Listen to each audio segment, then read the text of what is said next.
Nós estamos iniciando um novo tempo carismático na igreja. E essa é a primeira vez que, enquanto lideranças da renovação carismática do estado do Mato Grosso, nós estamos nos reunindo após o Papa Francisco ter instituído esse serviço chamado Caris, de pastoreio de todas as expressões carismáticas da igreja, inclusive a renovação carismática católica. Dá uma salva de palmas para a renovação carismática.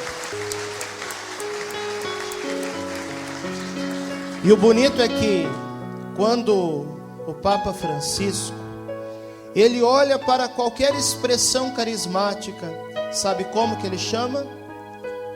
Corrente de graça. Repete comigo essa palavra.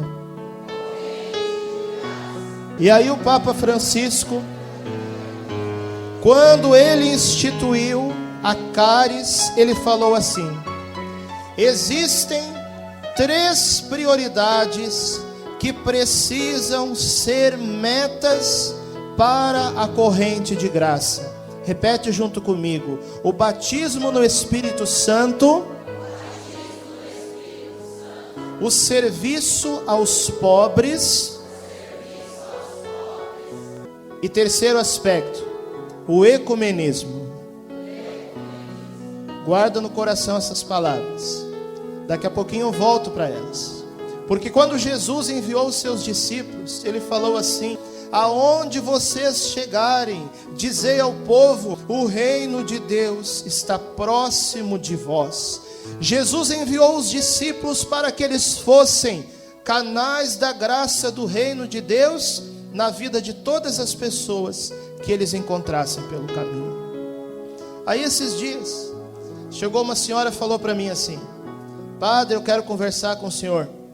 Aí eu perguntei para ela: o que aconteceu? Ela disse: padre, que eu estou com um problema, eu não sei o que eu faço. Ela me disse assim: padre, é que assim, a minha prima, ela se tornou evangélica. Eu não sei, padre, o que eu faço? Será que eu posso continuar sendo amiga dela, né? Será que eu devo cortar a relação? Será que eu devo mandar ela para fora da minha casa? Padre, o que eu faço? Eu perguntei para ela assim: me diga uma coisa, a senhora é discípula ou a senhora não é discípula? Ela disse: sou, padre.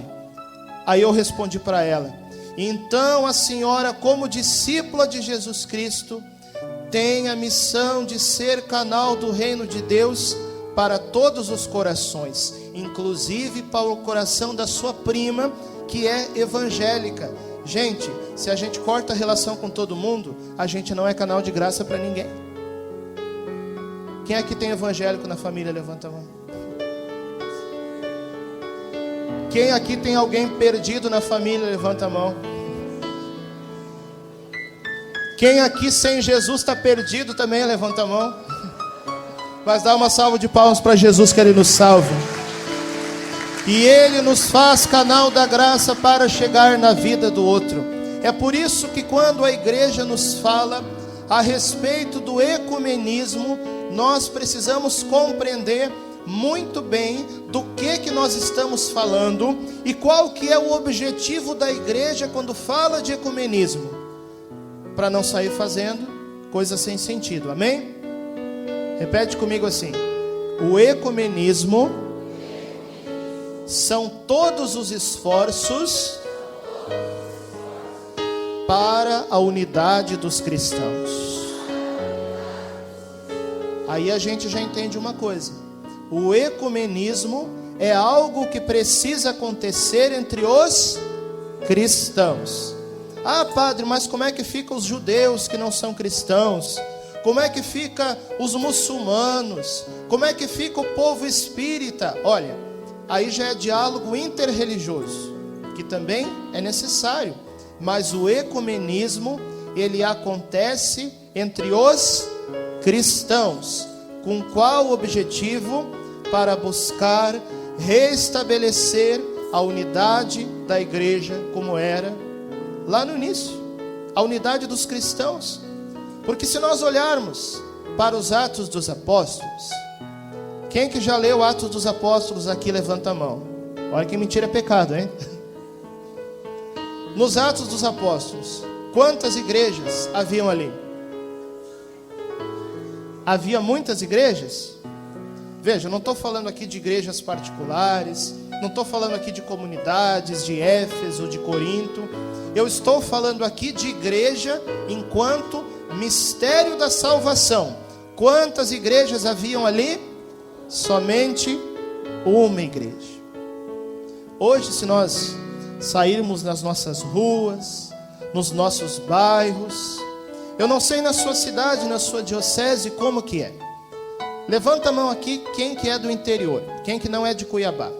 Isso. Nossa, quase todo mundo. Vamos dar uma salva de palmas para acolher esse povo aí? Quem aqui é da Arquidiocese de Cuiabá? Levanta a mão. Da Arquidiocese de Cuiabá. Merece uma salva de palmas também, não merece? Gente, eu não sei como que é na sua cidade, na sua diocese, mas nos lugares que eu conheço, parece que cada dia surge uma igreja nova. Então, se nós olharmos para aquilo que tem acontecido ao longo dos séculos, os cristãos têm se dividido, mas eu digo para você, no início não era assim. No início havia somente uma igreja. Fala para a pessoa do seu lado, somente uma igreja. Fala para a pessoa do outro lado, somente uma igreja. E o ecumenismo para a Igreja Católica pretende que a unidade seja restabelecida como era no começo.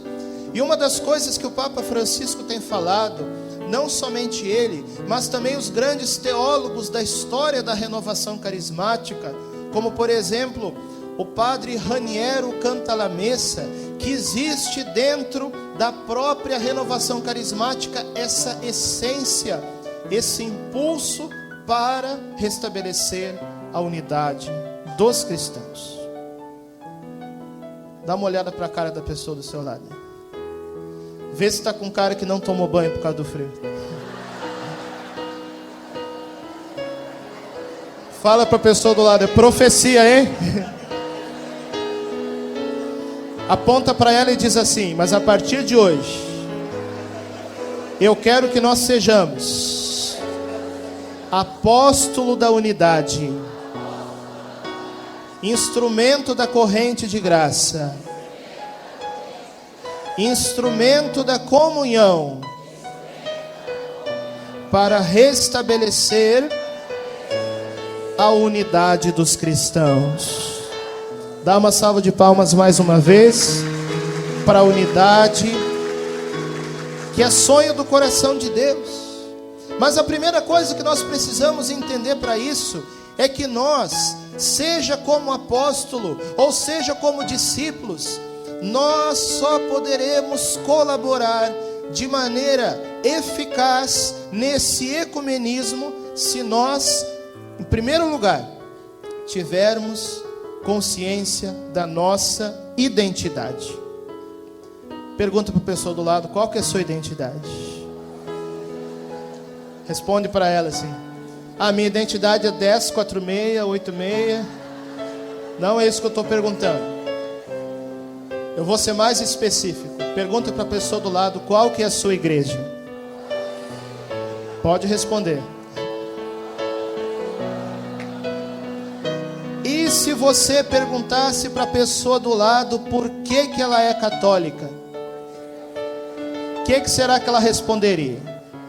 Gente, São Pedro fala na sua carta: nós precisamos estar prontos para dar as razões da nossa esperança.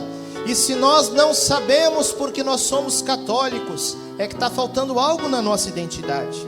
Veja só, alguém poderia responder assim: ah, padre, eu sou católico porque minha mãe e meu pai são católicos. Ok. Alguém poderia responder: ah, padre, eu sou católico porque eu me sinto bem estando na igreja católica. Ok. Mas eu pergunto para você, será que é só isso?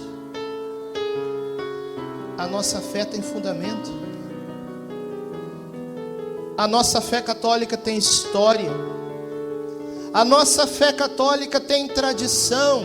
E quando eu digo isso, eu não estou de forma nenhuma desrespeitando os nossos irmãos evangélicos. Eu digo, eu amo profundamente os meus irmãos evangélicos, muito, muito, muito, com toda a sinceridade do meu coração. Mas veja só, se nós queremos nos relacionar, se nós queremos nos aproximar do ecumenismo querido pela igreja, nós precisamos primeiro de tudo conhecer a nossa identidade e conhecer o fundamento da nossa fé católica. E aí Jesus no Evangelho, ele chega diante de um dos seus apóstolos. O nome dele era Simão. Quem que sabe de quem que eu estou falando? Levanta a mão. Olha, é Simão ou é Pedro? Antes era Simão, depois se tornou Pedro. E na Bíblia, quando alguém muda de nome, o que que isso significa? Que a pessoa recebeu do céu uma grande missão, uma grande eleição. Então Deus chamou um homem que se chamava Abrão e mudou o nome dele para Abraão. Deus chamou uma mulher que se chamava Sarai e mudou o nome dela para Sara. Deus chamou um homem chamado Saulo e mudou o nome dele para Paulo. E Deus chamou um homem apóstolo chamado Simão e mudou o nome dele para Pedro. Você tem noção da profundidade que é mudar o nome de alguém? Pensa aqui no nosso coordenador estadual, por exemplo, né, Edivaldo? Imagina se eu chegasse para você e dissesse assim: a partir de agora o seu nome não é mais Edivaldo, a partir de agora o seu nome é Roberto Carlos. Mudou o nome, não é mais Edivaldo. Imagina, Renata, se eu chegasse para você, nossa coordenadora da música, é isso? E dissesse: a partir de agora o seu nome não é mais Renata, a partir de agora o seu nome é Hebe Camargo. Mudou de nome, não é mais Renata. Gente, mudar de nome tem um significado profundo. Mudar de nome não acontece toda hora. E se Jesus colocou em Simão o nome de Pedro, é porque isso tem um significado profundo para a história da igreja. Pedro, em grego, a gente fala Kéfas. Repete comigo essa palavra, que se traduz para o português como pedra, mas que a gente fala Pedro. Ah, padre, mas que coisa esquisita, né? Nunca vi uma pessoa se chamar Pedra. Uma coisa engraçada, né? Como que é seu nome? Ah, eu me chamo Pedra. Gente, tem um significado. E o próprio Jesus nos revela esse significado quando ele diz: tu és Pedro, e sobre esta pedra eu irei edificar a minha igreja. Veja bem, Jesus não fala de minhas igrejas. Jesus fala de uma igreja que ele diz que será edificada sobre Pedro, a pedra da igreja. E aí, a partir daquele momento, Pedro se tornou o primeiro Papa da história da igreja. Gente, isso não é teologia, isso é história. Pedro se tornou líder dos apóstolos. É por isso que em todas as controvérsias doutrinais e pastorais que surgiam em Atos dos Apóstolos, é sempre Pedro, o Papa, que toma a frente.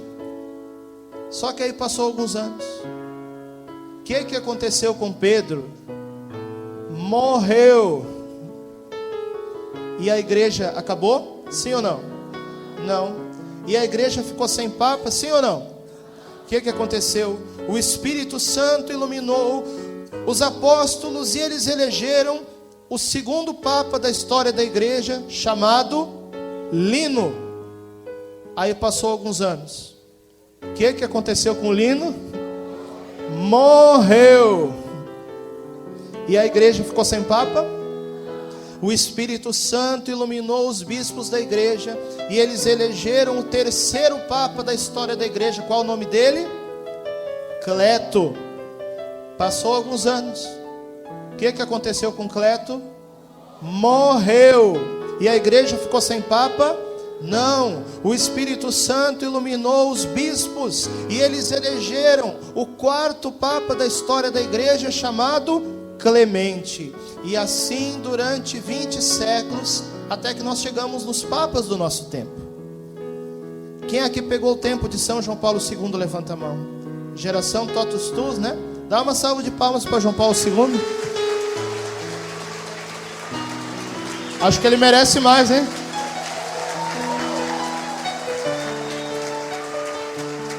Era o ano de 2005. Que aconteceu com João Paulo II? Morreu. E a igreja ficou sem papa? Não. O Espírito Santo iluminou o coração dos cardeais e eles escolheram um novo papa chamado Bento XVI. Merece uma salva de palmas ou não merece?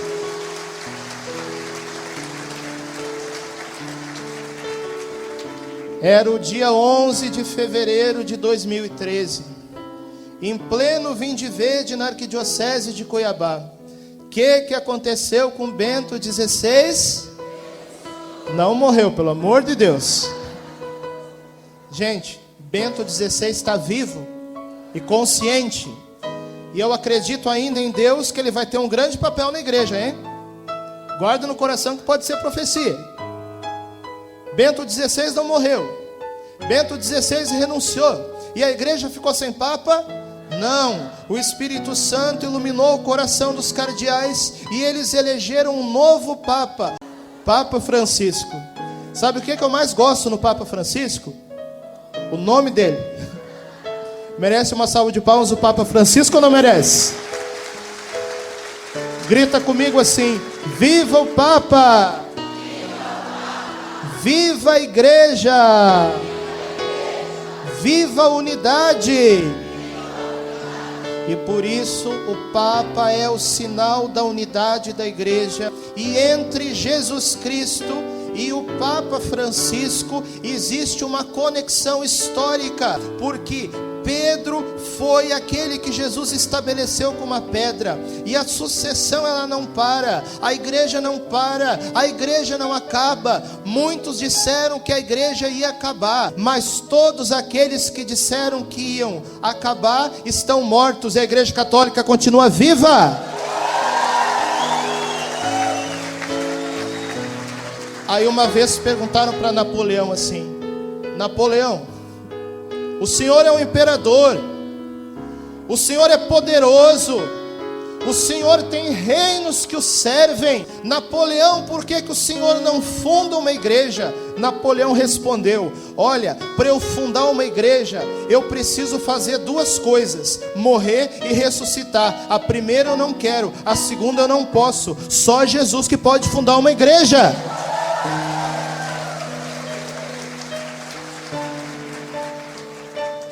Isso não é teologia, isso é história. Toca no seu coração e diz: conhecer a minha identidade, viver a minha identidade, ser fiel à minha identidade e ser instrumento para o coração de todos. Aí talvez você me diga assim: ah, padre, mas assim, do lado da minha casa tem uma igreja evangélica, lá acontece milagre, né?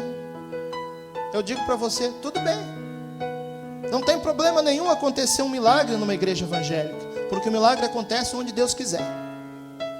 Se Deus quiser realizar um milagre na cozinha da sua casa, Ele realiza. Se Deus quer realizar um milagre no hospital, Ele realiza.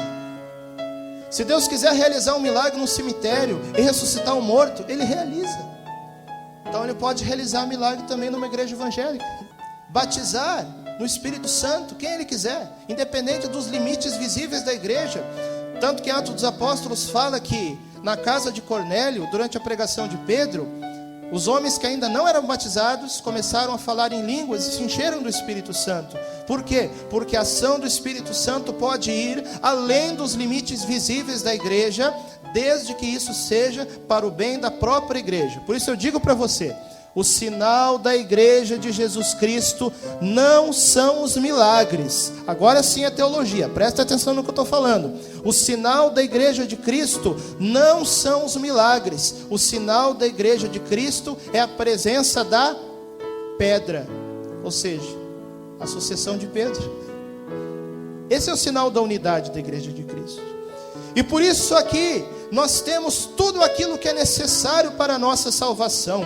Nós temos os apóstolos, nós temos os discípulos, nós temos os profetas, nós temos o Papa, nós temos Nossa Senhora, nós temos os santos, nós temos os anjos, nós temos o sacerdócio, nós temos a Eucaristia, nós temos a confissão. Nós temos aqui tudo o que nós precisamos para guardar a nossa fé, para guardar a nossa identidade. E uma vez que a gente entendeu isso, aí a gente está pronto para começar o ecumenismo. Porque a gente vai dialogar. Você está entendendo? E dialogar não tem problema. Tratar bem não tem problema. Sabe o que é o mais triste? É que nós aqui no Brasil, sabe, Divaldo, eu tenho alguns amigos evangélicos, tenho partilhado com eles algumas coisas. E algo muito triste que eu pensei que era no mundo inteiro, mas eu entendi que não. Você que viu um pouco a realidade fora, talvez tenha visto isso também. Essa coisa de católico e evangélico ficar se tratando como inimigos é uma coisa que acontece aqui no Brasil. Mas fora do Brasil não é assim não. Gente, a gente pode ter identidade diferente, a gente pode pensar diferente, a gente pode ter princípios doutrinais diferentes, mas pelo amor de Deus, a gente não precisa se tratar como inimigos. E eu digo mais, aqui mesmo no Brasil, se nós não nos unirmos em causas comuns, estou falando aqui, por exemplo, que nós precisamos nos unir sim, para defender a vida, para militar contra o aborto, para defender a família, para militar contra a ideologia de gênero. Gente, sem a bancada evangélica a gente está perdido. Porque no meio político, tem muitos evangélicos que estão fazendo um trabalho maravilhoso, muito melhor do que muitos católicos. Então veja só, nós podemos nos aproximar, nós podemos nos dar bem, nós podemos em alguns momentos inclusive orarmos juntos, como por exemplo, aquela senhora que falou para mim que tinha uma prima evangélica, está na hora do almoço, vai fazer uma refeição, não tem problema nenhum rezar junto, um Pai Nosso, por exemplo. Então nós podemos sim nos tratar bem, nós podemos nos aproximar, e isso não significa perder a nossa identidade, se nós conhecemos o fundamento da nossa igreja. Quem que está me entendendo? Levanta a mão.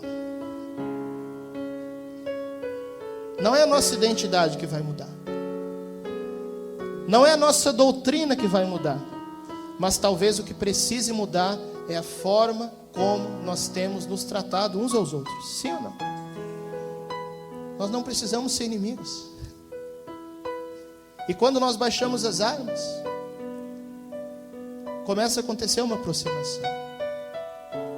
O Papa João Paulo II, ele tem uma encíclica chamada Ut Unum Sint, em que ele fala sobre toda essa questão do ecumenismo.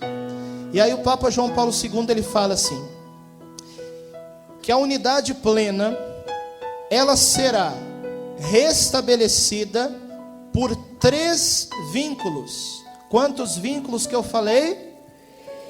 Quais que são os 3 vínculos da unidade plena? Diz São João Paulo II. O vínculo da fé, repete comigo. O vínculo da hierarquia e o vínculo dos sacramentos.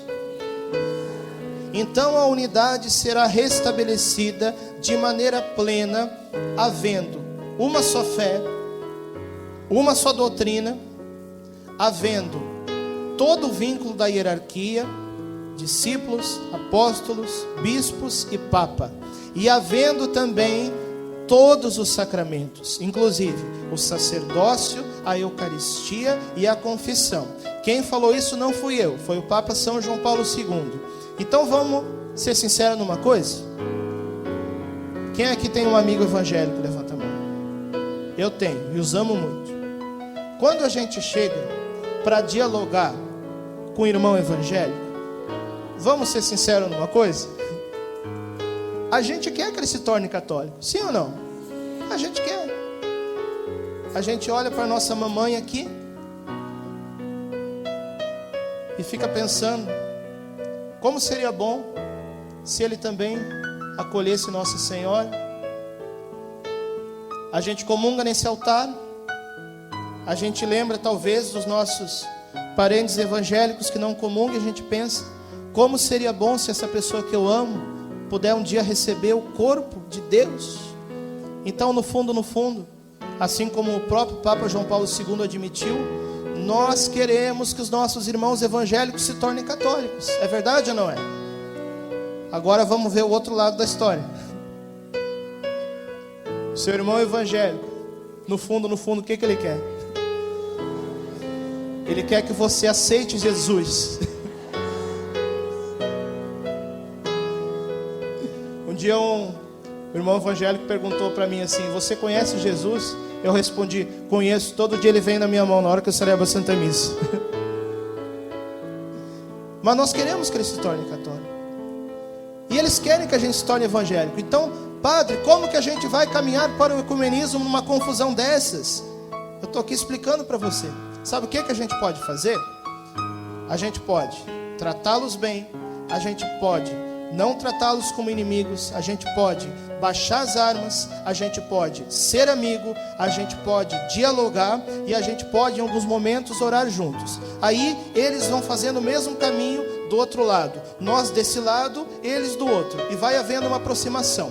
Mas aí vai chegar num ponto que a gente vai se deparar com doutrinas diferentes, que nós não abrimos mão, e eles também não. E aí sabe o que a gente fala para Deus? A gente olha para o céu e fala assim: olha, Senhor, até aqui a gente caminha junto. A partir de agora, humanamente é impossível construir a unidade, mas aí a gente se dá as mãos e clama junto ao Espírito Santo, e o Espírito Santo é capaz de construir a unidade que nós não somos capazes de construir. Sim, isso pode levar tempo, isso pode levar anos, mas a unidade vai acontecer. Quem aqui conhece o livrinho azul das mensagens de Nossa Senhora, o Padre Gobi? Levanta a mão. Nossa Senhora diz assim: o triunfo do meu coração imaculado será o segundo Pentecostes mundial sobre toda a humanidade. E Nossa Senhora fala expressamente ao Padre Gobi: quando acontecer o triunfo do meu coração imaculado, será restabelecida a unidade plena dos cristãos. E unidade plena é plena com a Eucaristia, com o Papa, com Nossa Senhora, com tudo aquilo que a igreja tem. Mas isso não irá acontecer simplesmente por obra humana. Por obra humana nós vamos até onde nós conseguimos, e aí a gente clama o Espírito Santo e pede: Espírito Santo, realiza a unidade que nós não somos capazes. Espírito Santo, ilumina nossa mente naquilo que nós não somos capazes de enxergar. Espírito Santo, converte o nosso coração para que a unidade possa acontecer de maneira plena, porque todos precisamos de conversão. Gente, não são somente nossos irmãos evangélicos que precisam de conversão, nós também precisamos de conversão. E se eles precisam de conversão em aspectos doutrinais, por exemplo, para aceitar a maternidade divina em Nossa Senhora, para crer na presença real de Jesus na hóstia consagrada, nós talvez precisamos de conversão na forma de tratá-los, na forma de amá-los, na forma de perdoá-los. Se nós não precisamos de uma conversão intelectual para mudar doutrina, talvez o que esteja faltando em nós é conversão de coração. Toca no seu coração e diga assim: eu, como católico, membro da igreja, preciso de conversão. O meu coração precisa mudar. Isso é uma profecia.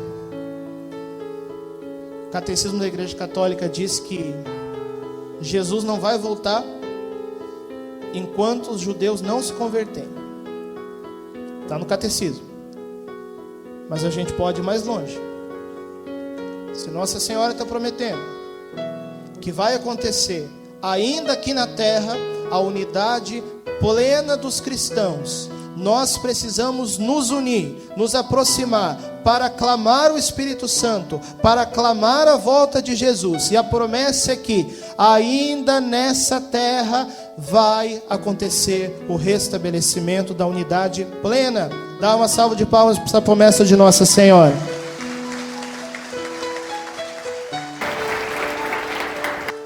Fala para a pessoa do seu lado, vamos começar a unidade em nós? Fala para a pessoa do lado, vamos começar nós mesmos mudando o coração? Vai ficando de pé então. Levanta seus braços aos céus. Olha para cima agora. Olha para o teto.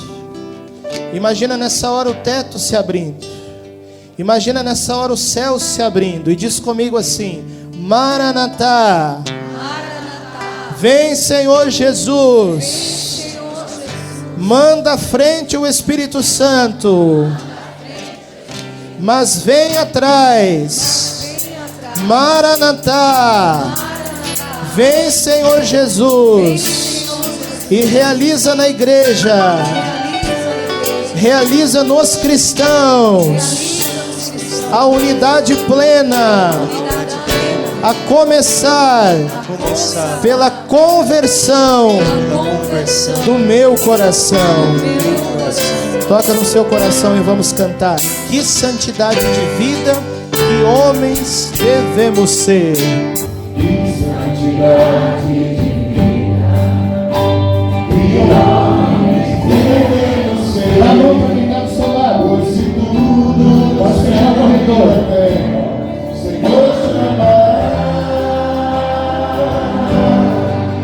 E respeito para comigo, que luz devemos levar ao céu, como será na nova terra, iremos morar. Que santidade de vida, que santidade de vida, que homens devemos ser, pois se tudo nos serve da terra, feche os seus olhos e canta em respeito para com Deus. Que luta devemos travar.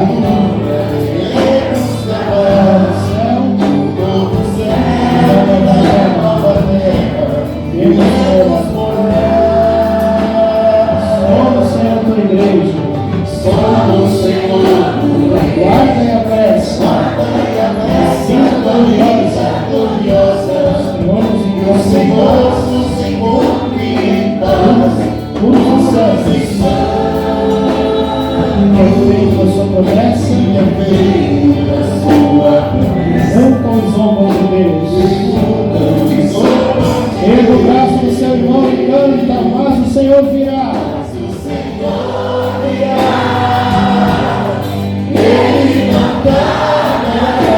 Deus seja santo. Pois Deus é santo, pois Deus é santo, a santidade da minha vida, apresse o Senhor, não mais uma vez, mas o Senhor virá,